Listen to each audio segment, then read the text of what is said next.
I made this quick video to illustrate installing a Alfa 164S gearbox onto the engine with the engine out of the car. It's part of a kind of longer series of a project of removal and installation of the engine, transmission, rebuilding the engine, and several other things. But it's come up that engaging the throwout bearing can be a little bit tricky and not very well documented. So I thought I would excerpt this video from the series just to focus on the throwout bearing. So on this 164S or Q or however you want to call it, the clutch differs from the L's in that rather than pushing the spline in on the pressure plate like this, there's a system that pulls the clutch away. So apparently that's better. So when you made up the transmission, you have to make sure the forks that fit into here to pull this throwout bearing backwards, or I guess forwards if you're an Alfa purist. But anyway, to actuate that, you have to make sure this is lined up. So you're maneuvering the transmission and the input shaft through here, and at the same time you have to engage the forks. There are different ways to do it. I guess one way is to actually put this on the forks of the, and this might be the TSB way, I don't know, or the factory service manual, and just sort of push it on.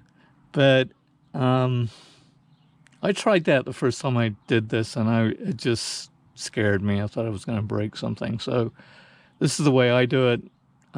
Seems to work okay. If we look over at the gearbox, you can see that when the slave cylinder, when you push the pedal down, it pushes this, which in turn will pull back on these forks here that again need to be engaged, and the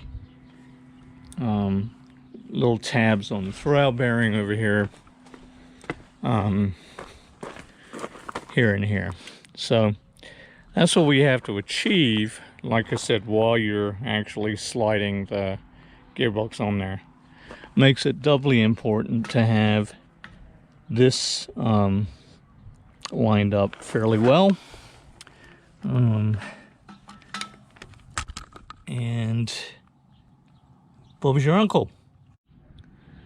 Other things I'm working on here is over here, the starter motor needs to be kind of placed in under here before you put the transmission on. For obvious reasons, it's pretty difficult to negotiate it up in there as you're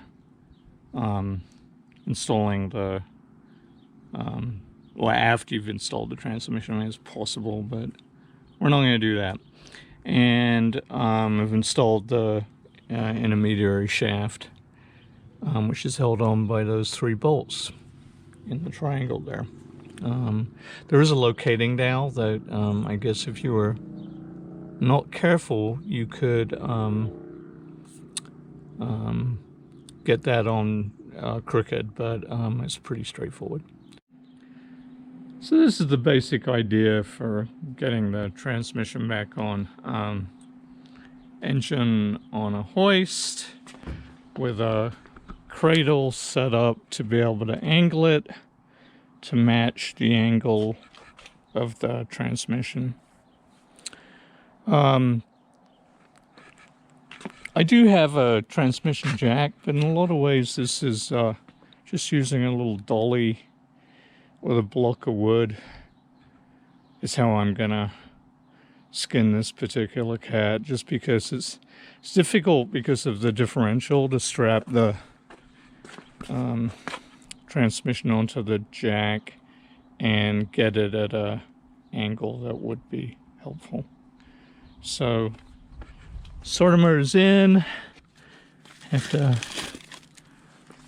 take off some of my little minor protective covers. Can see here now maybe the idea of the throw-out bearing actuation and need to kind of line it up. What's going to help this process are some long bolts that are essentially the same thread, a 1.5 millimeter pitch, as the bolts for that hold the transmission on.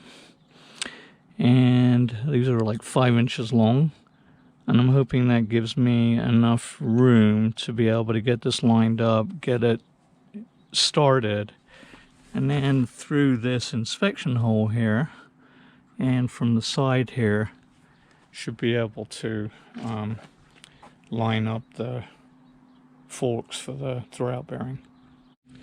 So a little bit of a change here. I am actually going to use a transmission jack. I decided it'd be a little bit easier to kind of maneuver it, given that I'm working on this on my own.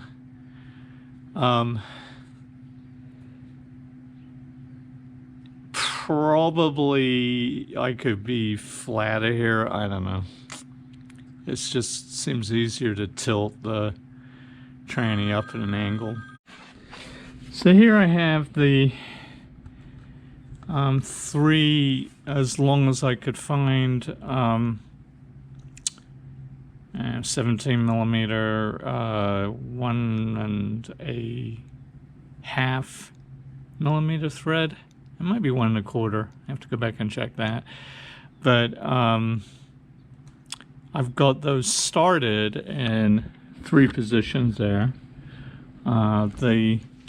Through the inspection window here, you can see that the input shaft is, you should be able to see that the input shaft is kind of lined up, ready to go.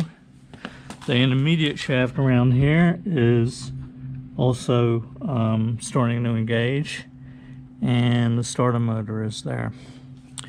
So the trick now is going to be, again, looking through the inspection hole of getting this fork here to engage with the throw-out bearing as I get a little bit closer to the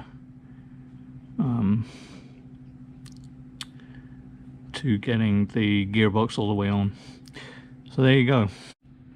So the transmission is on and the throw-out bearing is engaged. Just for grins, I put my jack handle on the end of this, and if I hold the engine secure, which I don't have a third hand to do, I can feel that it is